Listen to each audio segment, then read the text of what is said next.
નમસ્કાર મિત્રો, પંજાબ હરિયાણા હાઈકોર્ટ દ્વારા ડોક્ટરોને અનુલક્ષીને ખૂબ મહત્વપૂર્ણ ચુકાદો આપવામાં આવેલો છે।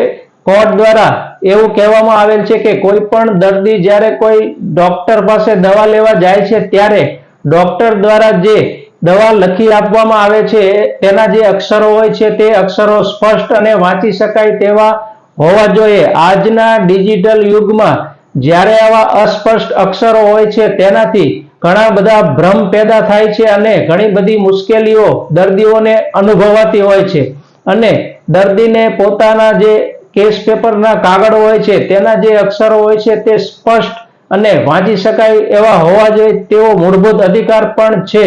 આથી કોર્ટે એવું પણ કહેલ છે ઇન્ડિયન મેડિકલ કાઉન્સિલને કે જ્યારે ડોક્ટરોને કોલેજમાં ભણાવવામાં આવે છે ત્યારે હેન્ડરાઇટિંગને પણ ખૂબ જ મહત્વ આપવામાં આવે। આ સિવાય પંજાબ હરિયાણા અને ચંડીગઢમાં એવું નક્કી કરવામાં આવેલ છે અથવા તો કહેવામાં આવેલ છે કે ડોક્ટરો દ્વારા જ્યાં સુધી કોમ્પ્યુટરાઇઝેડ દવાઓ લખી આપવામાં ન આવે ત્યાં સુધી ડોક્ટરો દ્વારા કેપિટલ અક્ષરમાં દરેક પ્રિસ્ક્રિપ્શન લખી આપવામાં આવે જેથી કરીને દર્દીઓને તે વાંચવામાં સરળતા રહે અને દર્દીઓ જ્યાં દવા લેવા જાય ત્યાં પણ વાંચવામાં સરળતા ઊભી થાય। આમ કોર્ટ દ્વારા ખૂબ મહત્વપૂર્ણ ચુકાદો ડોક્ટરોને અનુલક્ષીને આપેલ છે।